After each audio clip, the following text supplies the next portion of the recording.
ही मालिक बाहर जाता है वैसे ही एक कस्टमर काउंटर पर रखे 500 रुपए चुरा लेता है। कुछ देर में जब दुकानदार वापस आता है तो कस्टमर वही 500 रुपए देकर दुकानदार से 350 रुपए का सामान खरीदता है और दुकानदार उसे उसके सामान के साथ बाकी के 150 रुपए भी वापस देता है। दिमाग लगाइए और बताइए कि दुकानदार का टोटल कितने रुपए का नुकसान हो गया। आंसर देखने से पहले अपने आंसर कमेंट करके बताइए।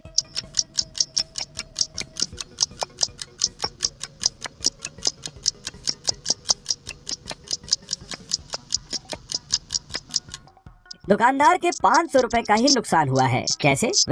कस्टमर ने 500 रुपए चुराए पर उसने 500 दुकानदार को वापस भी कर दिए, यानी टोटल नुकसान 500 रुपए का ही हुआ। 350 का सामान और 150 रुपए कैश। आपका यहाँ पॉइंट बढ़ा या कंफ्यूज हो गए? यहाँ एक आदमी को रास्ते में एक वॉलेट पड़ा मिलता है। उस वॉलेट पर एस लिखा होता है। वो आदमी उसी जगह पर एक नोट छोड़ देता है ये लिख के कि जिसका भी ये वॉलेट है वो सेक्टर 8 में रोहित के घर आ जाए। अगले दिन उसके घर 4 लोग आते हैं और चारों कहते हैं कि वो पर्स उनका है। रोहित असली ओनर को पहचानने के लिए उनसे कुछ सवाल पूछता है।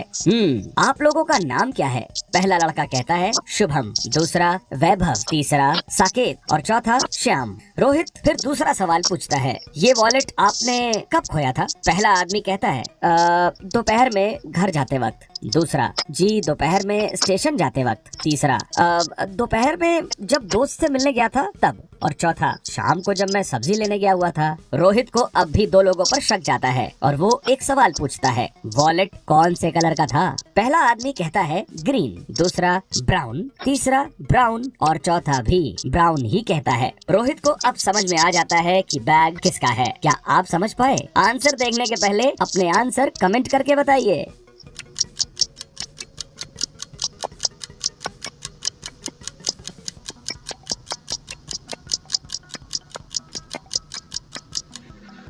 काफी सारे लोग अभी तक सोच रहे होंगे वो वॉलेट तीसरे बंदे का था। वॉलेट पर एस लिखा था तो वो वैभव का तो हो नहीं सकता क्योंकि उसका नाम वी से शुरू होता है। रोहित को वॉलेट दिन में मिला था तो फिर ये शाम को कैसे हो सकता है? यानी ये बैग चौथे बंदे का भी नहीं है और वॉलेट का कलर ब्राउन है, ग्रीन नहीं। तो पहला बंदा भी झूठ बोल रहा था। बैग का असली ओनर है तीसरा बंदा यानी साकेत। क्या आप ये सोच पाए थे? पुलिस एक डाकू का पीछा कर रही थी लेकिन तभी अचानक से पुलिस की कार और डाकू की कार रेतीले टीलों में यानी सैंड हिल्स में फंस जाती है। डाकू कार से निकलता है और सामने वाले गांव की तरफ भागता है और गायब हो जाता है। जब तक पुलिस वहां पहुंचकर देखती है तो उन्हें समझ नहीं आता कि डाकू कौन से घर में जाकर छुप गया है। क्या आप ध्यान से देखकर बता सकते हैं कि डाकू कौन से घर में छुपा होगा? आंसर देखने से पहले अपने आंसर कमेंट करके बताइए।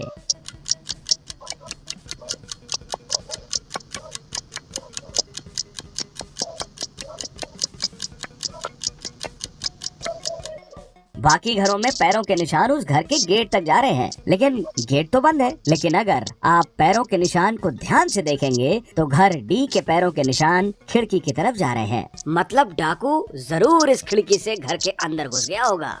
एक ट्रक, एक घुड़सवार और एक मोटरसाइकिलिस्ट एक साथ सिग्नल ग्रीन होने के इंतजार कर रहे होते हैं। अचानक से ट्रक ड्राइवर ने ट्रक का हॉर्न बजाया। जोर की आवाज सुनकर बगल में खड़ा घोड़ा डर गया और उसने अपने बगल में खड़े मोटरसाइकिलिस्ट के कान काट लिए। तेज दर्द के कारण मोटरसाइकिलिस्ट गलती से बिना सिग्नल ग्रीन हुए बाइक को आगे बढ़ा देता है जिससे एक एक्सीडेंट हो जाता है। सिचुएशन को अच्छे से एनालाइज करिए और बताइए कि पुलिस किसे पकड़े। के पास 10 सेकंड्स हैं। अपने आंसर कमेंट करके बताइए।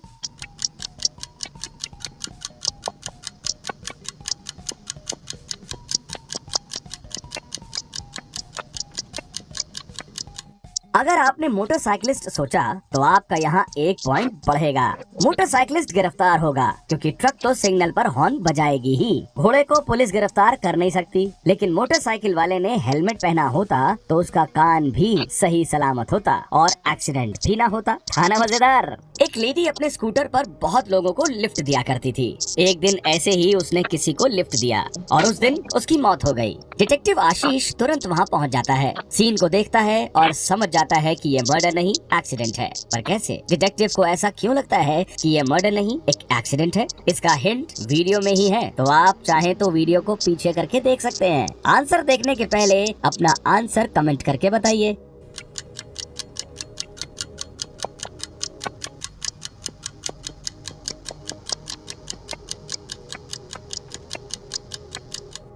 रिडल सॉल्व कर पाए या अभी भी सोच ही रहे हो? अगर आप ध्यान से देखेंगे तो लड़की का दुपट्टा हमेशा हवा में लटकता रहता था। एक बार वो बाइक के चक्के में फंस गया और गर्दन टूटने की वजह से लड़की की मौत हो गई। अभी आगे वीडियो और भी गजब के रिडल्स बाकी हैं, पर उससे पहले अगर वीडियो को लाइक करना भूल गए तो लाइक चेक कर लो, क्योंकि लाइक करना जरूरी है यार। राहुल बैंक से पैसा निकाल कर घर जा रहा था, तभी पीछे से किसी ने उसको धक्का दिया और उसका सूटकेस छीन लिया। चोर सूटकेस को लेकर बैंक के अंदर चला गया। मुंह के बल गिरने की वजह से राहुल चोर का चेहरा नहीं देख पाया, लेकिन उसने चोर को बैंक के अंदर जाते हुए देख लिया था। वो तुरंत बैंक के अंदर गया और चोर को ढूंढने लगा। पैसों से भरा सूटकेस उसे दो औरतों के बीच में दिखा। क्या आप ये बता सकते हैं कि इन दोनों में से चोर कौन है? आपके पास है 10 सेकेंड्स। अपना आंसर कमेंट करके बताइए।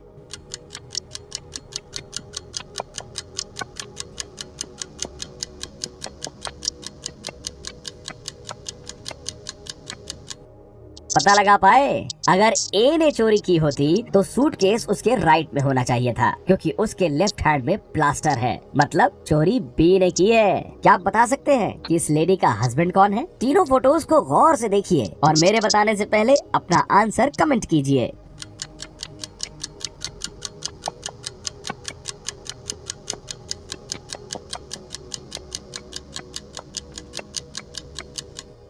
अगर आप ध्यान से देखेंगे तो लड़की के हाथ में जो ब्रेसलेट है वैसे सेम डिजाइन का नेकलेस इस आदमी ने पहन रखा है, तो यही है इस लेडी का हस्बैंड। सौम्या पुलिस स्टेशन जाकर अपने बेशकीमती नेकलेस की चोरी की कंप्लेंट दर्ज करवाती है। सौम्या काफी गुस्से में थी। पुलिस जब उसके घर पर आई तो उन्हें चोर के अंदर घुसने का कोई सबूत नहीं मिला। न कोई ताला टूटा था और न कोई गेट टूटा हुआ था, सिर्फ एक खिड़की का कांच टूटा था। रूम का सारा सामान पूरी तरह बिखरा पड़ा था और जमीन पर पैरों के निशान भी थे। अगले दिन सौम्या को पुलिस गिरफ्तार कर लेती है, फ्रॉड यानी झूठे केस को फाइल करने के इल्जाम में। पर क्यों? पुलिस ने ऐसा क्या देख लिया? रिडल को फिर से देखिए और आंसर बताने के पहले अपना आंसर कमेंट करके बताइए। स्टार्ट।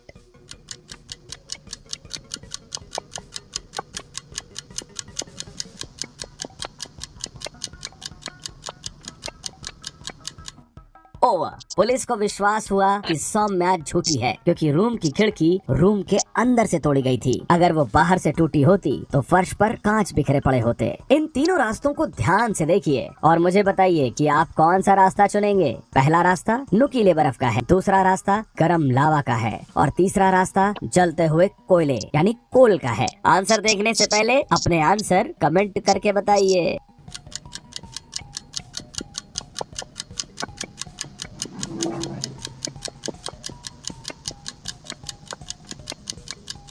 यहाँ काफी लोगों का पॉइंट बढ़ा होगा, क्योंकि ये इजी था शायद। नुकीले बर्फ से जा नहीं सकते, गरम लावा से भी नहीं जा सकते, नहीं तो पैर जल जाएंगे। यानी सही आंसर होगा गरम कोयला। पैर को पानी से गीला करके कोयले पर चलेंगे तो पानी भाप बन जाएगा और भाप आपके पैर को कोयले के बीच में कुछ देर के लिए इंसुलेटिंग लेयर बना देगा, यानी आपका पैर नहीं जलेगा। ओके, तो ये है आखिरी रिडल और इसका जवाब मैं अभी बताऊंगा भी नहीं। हाँ, तो ये काफी आसान, लेकिन फिर भी काफी सारे लोग यहाँ फंसते हैं। इसका जवाब आप बताओ नीचे कमेंट में। देखते हैं। रिडल ये है कि पहाड़ के किनारे से आपके मम्मी और पापा दोनों गिर रहे हैं और आप पहाड़ के ऊपर हैं। ऐसी सिचुएशन में आप क्या करेंगे? सोच समझ के आंसर देना। देखते हैं किसका जवाब कितना इंटरेस्टिंग होता है। वीडियो को लाइक नहीं किया तो वीडियो को लाइक कर देना और वीडियो में कितने पॉइंट्स हुए कमेंट